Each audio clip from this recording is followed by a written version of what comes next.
We have a great panel here, and I'll first turn it over to both of them to just get a better sense of, what got you here, got you in journalism. I think you both have different paths of how you got to Vice, but I'll start with Amel Mansour, the creative director of Vice, and tell me a bit about what got you to where you are today. I think it was probably self-indulgent, the way that I went about constructing my career, but really it was finding the opportunities when they presented themselves and communicating what it is that I wanted to do at the time. I think we put a lot of pressure on ourselves when we're younger about knowing it all at that moment, but I think exploration is probably the most exciting. So I went to school, I got a business degree because process of elimination, and I couldn't sketch well enough to go into fashion. So I had really conservative parents who were like, I don't think you're going to make money in that, so you better get a real degree. So I got the real degree, and I went into corporate environment for about 3 years and decided that I wanted my soul back. So I was one of the lucky ones to get laid off in 2008.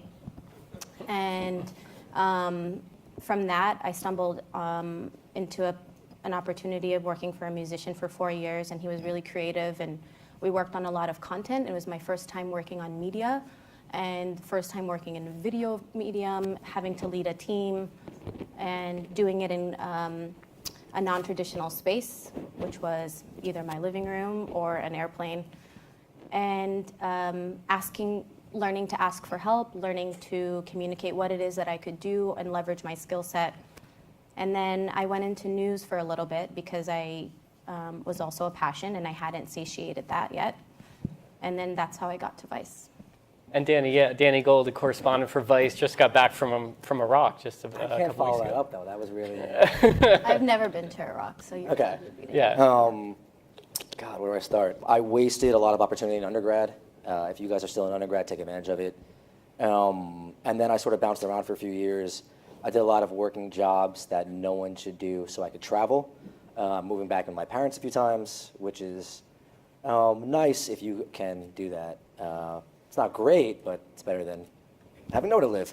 So I did that a bunch, and then I tried to make a film overseas. I was able to sort of capitalize on some travel and stay on a friend's couch and try to make a documentary film because I decided that's what I wanted to do. And I came back with it, and I took like a month-long class on how to shoot. Like a really intensive class on how to edit, tried to make a film. I had a great topic, I had the story, but I didn't know what to do with it when I had it. Where to go, who to talk to, really how to operate in the documentary world, the journalism world, anything like that. So I decided that I would use that to get into graduate school.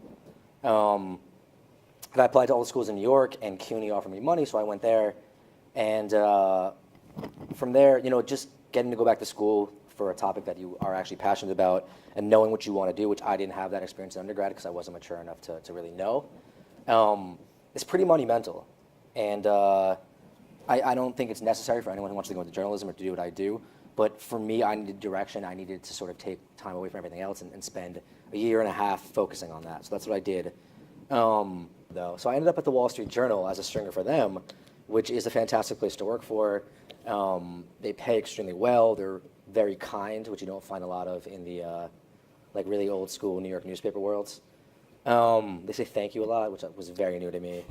So I worked there for a while, and what I realized was that journalism isn't what it was 20 years ago. You're not going to start at a newspaper and work your way up and then get sent overseas, and I knew I wanted to do that. It just doesn't, that career path doesn't really exist anymore. If you want to do that, you have to show people that you can, you have to earn it. And I still meet people, and I still have friends that talk about how they want to do this or they're going to do this, and most of them don't do it. So simply by just even trying that, even just like going, saving up money, going somewhere, and I know not everyone can do that, but even just by attempting it and showing that you're capable of taking that chance, people will start to respect you more, even if your work's not that good. So I started doing trips overseas. I had a lot of friends in the journalism world. I had contacts here that could help me out. The first place I actually went to was Northern Iraq, because I worked with a colleague from a New York newspaper that was Kurdish, and he was very well connected. He had worked there for years, and I leveraged that, and we'd have like weekly meetings so he could update me on what was going on, and I started, email people, call people. That's the one good thing about working for a daily newspaper, is any fear you have of talking to anyone is gone, because otherwise you won't last. I remember, like, in journalism school, being scared to pick up the phone sometimes.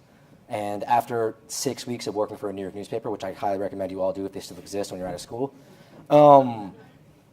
it'll beat that fear out of you, which you can't have that fear if you want to do this. Yeah, so I started taking trips overseas and saved up money. So I would go, I would lose money on these trips, come back, and I remember the first one I spent a month there, and I came back and I got maybe like 1 or 2 things published in like a month, lost money. But the second time I went, I had an editor that I could contact who liked my work from before. I had a better idea of how to do this. So the second time I went, I think I broke even, and I sold like 4 or 5 articles, and I was still working for the journal back here, and then it sort of, you just kept going. I applied for fellowships. I got a fellowship. Definitely apply for everything you can, and started publishing more stuff. And then when Vice launched the news division, I knew the editor-in-chief just from mutual friends, and he asked me to come and be a part of it. But they actually hired me to be a writer, which is what I was doing, and now I do pretty much only video. And what happened with that is that no one really, like, print just doesn't have the same power these days as video does. Print is still what I want to do. But to get to be sent overseas, which is what I enjoy most, you have to do video. So I had to switch. And I think that's an important lesson too. You've got to be willing to adjust, to adapt actually what you do. So, I mean, what do you recommend if a student is thinking, I may want to study abroad? You know, should they be thinking, well, here's a language I know, or maybe I should go where there's a particular hotspot because that maybe editors might want more work from this particular area. I mean, what would you say to somebody who's thinking, you know, after I get out of school, I have a little money saved up, I want to go somewhere and start trying to freelance? I mean, what a lot of people do is I have a lot of friends that went to Cairo and Beirut and started working for local English language papers there, and then were able to get the call when they needed it, and start freelancing and do stuff like that. Hotspots are tricky because hotspots are already going to have a lot of media there, so you're really not going to stand out. But also going to an area that's not well covered at all, there's a reason it's not covered because editors don't care about it, and that usually affects the public not caring about it, which is harsh. You kind of have to find that middle ground where there's still a situation where you can report something that not everyone else is doing, but that's also, you know, still something topical that people are going to be interested in. And the best way to find those stories is to base yourself somewhere. That's, you know, if you're young enough to do it, if you speak a language, if you don't mind that sort of thing, definitely go that route, because I think that's how most people who do what I do got started. And Amel, what are you looking for in somebody who may want to work at Vice? What are the sort of attributes and the background experience? Like you said, both of you had various ways of how you got to Vice. I think a lot of people, you know, I get this all the time from students thinking there's some linear path to get you from point A to point B. But what are some of the attributes or experience or different types of things you're looking for in an entry-level internship? I, unlike Danny, don't have a very traditional journalism background, but we tell stories at Vice, and I think the general model at Vice, which is different from other media and journalism outputs, are we focus more on creating an empathy machine and making sure that the stories we're telling may not be of interest to mainstream media or a mainstream audience, but there are people that care, and the way that we deliver it is the reason they care, by people who look like them, share a similar kind of nuanced approach in culture. And some of the top senior people, or the ones that are gatekeepers at Vice, are people who started as interns and are part of the DNA of Vice, and they all were very curious. They were good communicators. We work really hard. We have a really great, I would say, demographic of interest within Vice, and that kind of dynamic and melting pot lends itself to the more interesting content that we put out. So our interns are really valuable. We treat them as colleagues. We don't introduce them as interns, at least on our team. And our interns pitch stories, they review pitches, they go out into the field and shoot. They have to be reliable, and they have to be really astute in understanding, is this a story that would be worth listening to? So we put a lot of trust in our interns, and a lot of them just kind of walked up to us and said, you need me. Yeah. Broadly launched in August. You know, there's a lot of women's focused publications, news sites. What are some of the stories that you feel like really show how Broadly is trying to highlight voices that maybe the mainstream media has not been covering? One of the best things I've heard from our EIC is that we're telling stories by getting off of our couch, which is happening, I would say, more across the other platforms. And we also are doing them through a video medium, which is what Danny mentioned about being really important for being sustainable and competitive, and even, having relevancy in your voice is making sure that you're covered across all mediums. We talk about the legislation of women's bodies, and right now we're working on a documentary about maternity leave and how the U.S. falls behind all developing countries or developed countries and superpowers. We did a really incredible documentary about abortion pills across the world. We just covered a really interesting man in Turkey who is the only creationist and has a slew of women that he calls kittens who feel very empowered. We take obviously a feminist approach, but it's the modern feminist approach where our interests vary, and we'll talk about things that are political and controversial, but we also talk about Justin Bieber because they can coexist. Vice has really departed from the kind of neutral style that you see in TV news, where you're doing a stand-up in front of the Capitol in a country, or you're outside of a famous landmark in Paris, and you're saying what happened, and you're saying what the president said today and what the State Department said. You're trying to find different stories. So when you go out to cover somewhere like Iraq or elsewhere that do have international media that are being covered, what are you looking for in the stories that you want to tell? Most broadcast news is 2.5 minutes, and it's very routine. Sound bites, that's it. We can let our things go for 10, 12 minutes. You can have interviews that last 4 or 5 minutes. You can actually really get, it's not the typical 2 sentences and out. You can actually really hear what someone has to say, which I think people appreciate. What are you thinking when you go out there in terms of, I want to, continue this in a series, or I want to do one big documentary? Like, what makes you think of the type of medium that it should be? 3 minutes, a half hour, things like that. And you can get a feel for what it is. When there's a breaking news event happening and you're not sure what you're going to be doing day to day, that lends itself more towards dispatches, because you go out, you shoot for a day, you figure out what's happening, and you put it up. The documentaries tend to be more fully fleshed out, a longer pre-production time. You really sort of know. You can never know what you're doing day to day, but you have a better idea of it. And it's less of a breaking news event, which you can tell the difference. We let the story live, and that's actually what dictates to us the template or the runtime on a video. But we also send out editors and correspondents to very relevant and topical spaces as well. But as soon as it's boring for us, that's when we're ending it. Next year, you have Vice is going to be doing a daily half-hour show on HBO. They already do the weekly news magazine HBO. And then also Viceland is launching, taking over H2 24/7. And that's going to be more cultural-based, more entertainment side. Can you tell me a bit about what Vice is thinking doing TV channels? And are you going to get people to watch in real time to turn on their TV? Is this audience, the audience that's in this room, are you hoping that they turn it on? Yeah, of course. Yeah. Yeah. And I think they will. If you teach an audience that this is a location in which they will find something that is relevant and pertinent to them,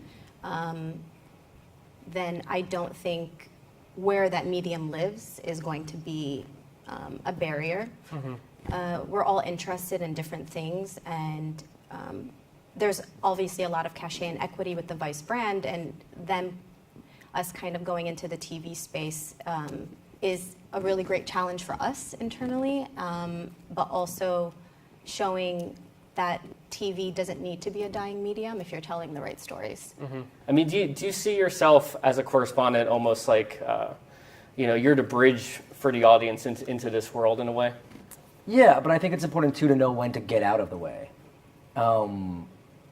And I think that is a big difference in what makes a good correspondent or not, is you have to bring people in, but you also have to realize that it's not about you, it's not about your experiences. But I think, that doesn't always work. I think we do some stuff where the correspondent becomes the star, and that's, I think, more okay for a cultural piece as opposed to a news piece, because I think that takes the focus away from the actual story and the people that are going through it. I think it's important too, whether you're writing or doing video, I mean, I don't mind when people include themselves in their articles, but you've got to serve as a conduit for what other people are experiencing. It's not about you. It's not about your experience there. It's about what you're seeing, what the people you're talking to, what their lives are like. And I think that it works really to lure an audience in, is to have someone like myself or like the correspondents that we have, bring them there. Because I think that they can relate to that. And we ask questions that they're probably thinking as well. And if you can get someone to open up, it's a lot easier to do it in conversation than sticking a camera in someone's face. Yeah. I mean, tell me a bit about you. Like I said, you were in Iraq. You recently reported in El Salvador. You covered the Ebola outbreak in Africa. What's it like going to some of these places, and how do you feel? Do you feel secure? How does Vice watch out for its correspondents when they're abroad? I mean, we know a lot of what's happened in Syria, but even other places, it can be incredibly dangerous. Yeah, I feel safe for the most part. I mean, there's always moments where you're a bit doubtful or where things can get a bit hairy. I used to be a freelancer, and I have a lot of friends who still are. And compared to the safety precautions that they get to take, I take, much more excessively. We have people on standby. We have GPS trackers. We have satellite phones. There's someone checking in with me, depending on how intense the situation is, whether a few hours or a few days. And at this point, most of the people that I go with, I know are experienced and have been in these situations before. And a lot of it comes down to the people that you're working with locally and whether you trust them or not. And I know that we put them through a vetting process. And some of the hairier situations people have been in, they've hired security contractors, people like that. I know they did that in Afghanistan pretty much almost every time. So yeah, I mean, I do feel relatively safe, but it's always a question.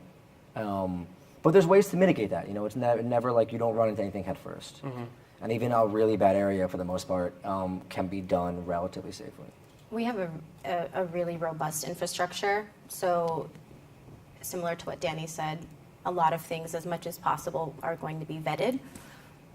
If within that circumstance things go awry, our correspondents and storytellers feel comfortable enough to abandon the story if it's going to put them in severe danger. A lot of times it just takes someone being talked off the ledge, I think, and showing what the intention is. But we are very aware and self-aware of the situations that we're going into. So if it's about covering a brothel or human trafficking in Spain, or it's about a drone going over a border in Poland to bring abortion pills, we obviously leverage all security that's available and make sure that we're always in constant communication. And if something is really bad, we just move. Yeah. No, you mentioned a Turkey film, and I remember that your correspondent was out there, and at one point they said, no, you can't use your cameras at all. But at the same time, she used a cell phone camera when she could, just to get some of those images out. I mean, have you run into other examples where people go back on their word and say, okay, they were going to give you this access, and all of a sudden they turn around and say they won't? And how do you handle that? I think it's sometimes people get spooked. Once cameras are up, there's a different perception. And I think you, as a storyteller or journalist, should always be prepared to kind of pivot your story or be resourceful. And if that takes actually recording into a voice note on your iPhone and documenting what it is and using that in a compelling way, or shutting down using a black card and coming back and saying, we didn't have access, but here's how I recall the story. Things are just as relevant, even if it's not as immersive or as captured. I mean, some of the best stories are those that are orated as they've been recalled. So we do have backup plans, but we also understand the importance of continuing the story, even though the access is not as granted. A trickier thing is when you're dealing with someone who promises you access and you're talking to them and they have second thoughts because of their own personal safety issues. And that's when things get really tricky. But for the most part, you'll offer them covering up their faces, changing their voices, things along those lines. I find that in journalism there are people who will push in that situation too much. I think it's okay to try to push a little bit. but it ends up being a very tough judgment call, and I think most of the time you should walk away. Right. I mean, you mentioned that in Turkey right now, Turkey is working with a local journalist. I'm sorry, Vice is working with a local journalist in Turkey who's still been imprisoned. Yeah. Two Vice journalists were let go, and I know Vice and a lot of people in media are still trying to push for his release. Yeah. Can you tell me a bit about the role of local journalists in the work you do? But I will. But first, you guys should go. There's a hashtag Free Rasool, RASOOL. If you haven't signed the petition, please do. If you know anyone that can make a difference in that regard, please contact them or let us know. They're the most important thing that you have, that you deal with. And whether you want to call them a fixer or a local producer or whatever, you're really only as good as your fixers. Yeah, I mean, without them, it's like there's almost, they are most of the time who's going to keep you safe. They're going to tell you who's being honest and who's not. And not just like on video, like aside, let you know what's really going on, what he's heard, what everyone else is saying, because we don't have access to that. We don't have those networks that are built in already. Mm-hmm. So it is the most important thing, and it's also really important to make sure that the person you're working with is vetted. I will not work with someone who I don't know someone else has worked with them before, because they could be mistranslating things. They could be, if they have a certain bias, they could be lending themselves to that bias. Or if they're reckless, they could get you in a lot. Not just, it's not just them that can be at risk. They can get you in a lot of trouble as well. Mm-hmm. So I think it's the most important thing in doing the kind of reporting that I do. Right. Yeah, I think it makes for a better story too. So if you're a journalist coming from an outside perspective, you're going to ask different questions than someone who is a local and has a little bit more of maybe cultural restrictions, has some biases. It's almost as if it's more protective family. You're not going to air your dirty laundry. But this balance between being fringe and curious about what's going on, in addition to the partnership that you have with your local producer, essentially gets you the really, really rich story. Mm-hmm. We had an experience where we went to go talk about travel sex tourism and men in certain places that were being exploited by women who were going just for sex, but they were men that were living in really poverty-stricken countries. And our local fixer was too embarrassed to talk about sex. So all of the questions were coming back really benign.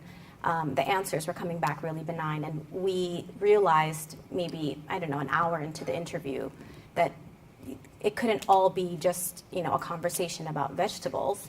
So we had to adjust and find someone that was comfortable and wasn't ashamed and wasn't burdened with having to go back into the community and say, I'm sorry that I talked about something that is really taboo.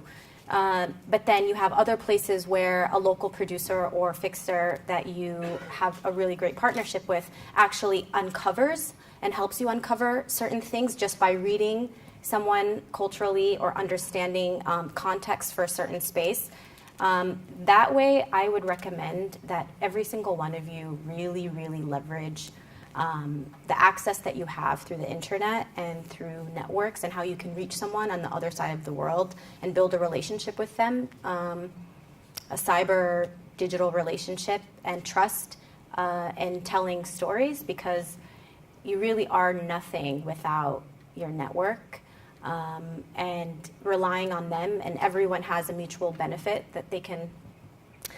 You're not just going in as like a safari tourism and saying, okay, I really want to showcase a story that's dynamic from your region, but there's a value in exchange as well. And developing those things make, I think, how we've built Vice. We have a network of 10,000 people that we reach out to, and a lot of times it's reoccurring.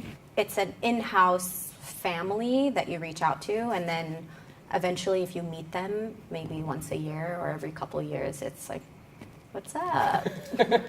It's weird, but it's really great. And so we tap into that resource very often. They're our first line of defense. We go to the offices first before we go outside of the offices. And you're usually 1 degree away from a really good story. when we do it that way. I don't know. Do you want to see pitches from outside producers, or do you not take pitches from outside producers? So I have that question. And also, how do you define a network for women or stories about women? How do you even define that anymore? We're not saying we're stepping away to tell just female-focused stories. We're telling the stories that are being neglected by other spaces because people think no one cares. But we're half the population. We spend a lot of money.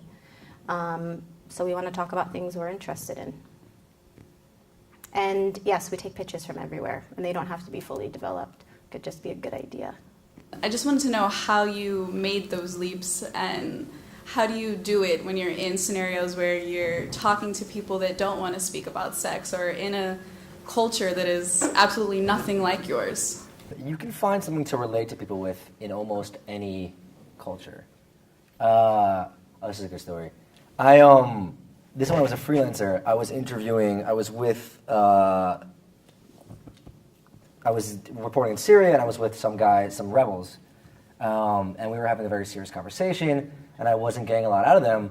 And in especially in places like Syria in the Middle East, hospitality thing, they ask you about your wife, about your children, all that. And I told this like very serious commander in like army fatigues, old gray beard, about a relationship I had that just ended. And after that, he was just like through the roof, just like smiling, just being like, "Look, there's plenty of other fish in the sea. It wasn't meant to be. You know, you'll find some. If she was meant for you, it would have worked out. You just got to keep trying.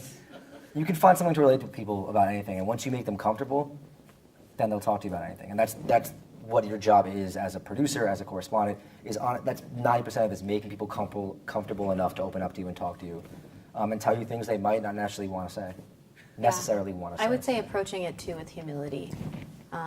Just because you've done all the research and read every Wikipedia there is about something does not mean you know and the reason why you're telling the story. So showing value and courtesy and humility often helps, in addition to what Danny said. What I want to talk about was one of your very famous documentaries called The Islamic State, and I saw that today. I thought it was very, very insightful and very well done. In the Islamic State documentary, how do you balance the public interest in what's it like in ISIL-held territory with not aiding a terrorist group or being exploited by them in the coverage?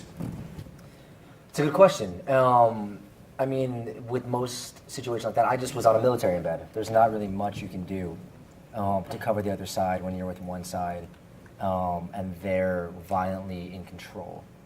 I think you can ask questions, you can, in voiceover, reveal things that maybe you're not being shown or being told because you're being managed. And that's really the only way. I mean, that documentary itself, that's a very tough position for a journalist to be in. The filmmaker who made it. And I think he did a very good job of accurately portraying the situation. But at the same time, you've got to respect the sort of constraints that being embedded with a group like that puts on you. You shouldn't be doing propaganda for them, but at the same time, you're not going to be able to push them as much as you would want to push almost literally anyone else on Earth. So if you had unlimited money, unlimited time, and unlimited energy and the best fixers, what would your ideal story be? I think it's just culture, being able to capture culture around the world and finding the really interesting local things that are special to those places would be, I think, my dream to be able to bring to a wider audience. I think travel is something that's really a privilege, which is why you save up all your money to go on one trip. You lose that money and you come back and then you save it again. Because you come back a different person. Just the view from the airplane and seeing how insignificant you are amongst the larger landscape is really grounding and shapes your perspective. That's why it's really sad that a majority of Americans don't hold a passport. But I think being able to tell global stories, especially about unsung people who are really, really, really interesting but aren't a Kardashian. So Danny, you mentioned that you freelanced abroad like a few years ago, and I was wondering, so when you just got up, moved, set up shop in, I don't know, just any foreign country, if you didn't speak the language, how did you usually just like navigate and figure out where to find the stories, how to connect with the people, how to set up your network, and aside from like sitting around at a bar and waiting for an expat to come by? I did a lot of research. When I was doing these trips, they were like once every 4 months, so I would spend the 3 months in between doing a ton of research, making phone calls, NGOs, journalists that have worked there before, local contacts, everything of that nature. Okay, so Before I went. And then when you actually are doing the stories, you're working with a fixer who acts as a translator. You would stay in you stay in a hotel that's like $15 a day. Live very cheaply, and a lot of the places that you go to, if you cover this sort of stuff, you can live decently cheaply there. And you have to, it's a really good exercise in budgeting. I was wondering as how, if I wanted to write a story, how would I go about it? What would be the most effective way that if somebody is interested in that possibly they could read it? And what avenues could I follow, let's say on the internet, or like do you go and write for magazines as a freelancer, you apply, or how would you be noticed? Because maybe it's lost in translation or...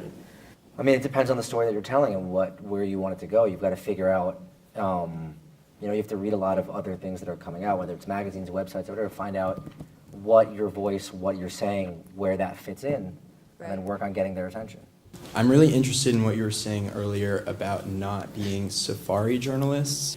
I mean, I understand you're talking about having a good fixer, having a relationship with that person, but how do you make it something that's genuinely different from safari journalism and not just that with like a really solid tour guide? Where does what does the relationship building look like, and how, especially like where does that beneficial relationship show itself outside of Vice News, outside of the United States? Where is that sort of like cross, I don't know, beneficial communication popping out?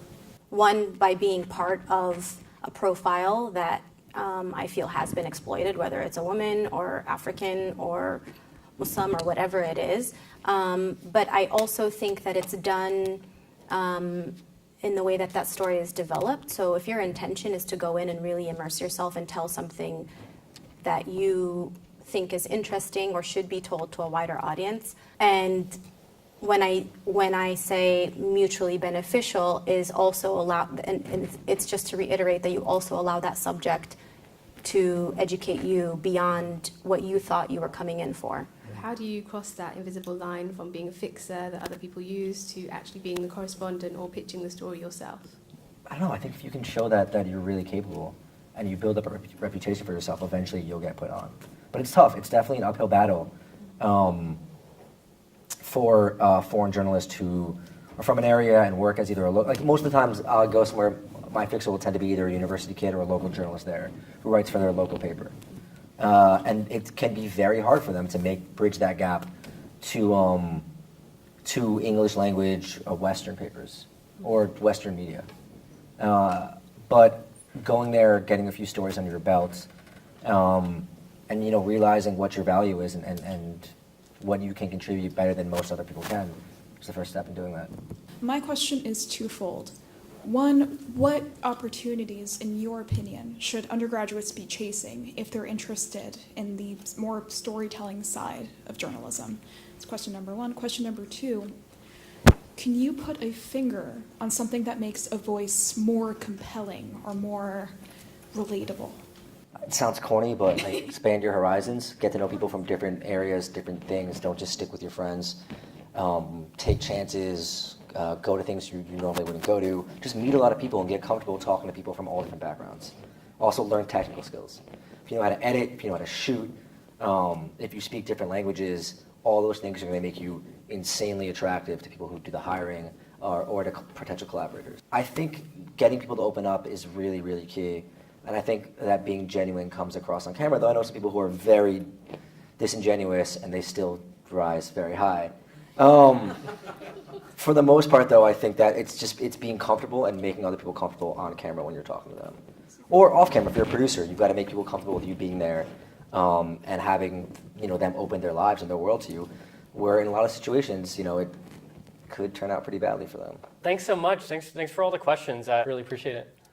Thanks.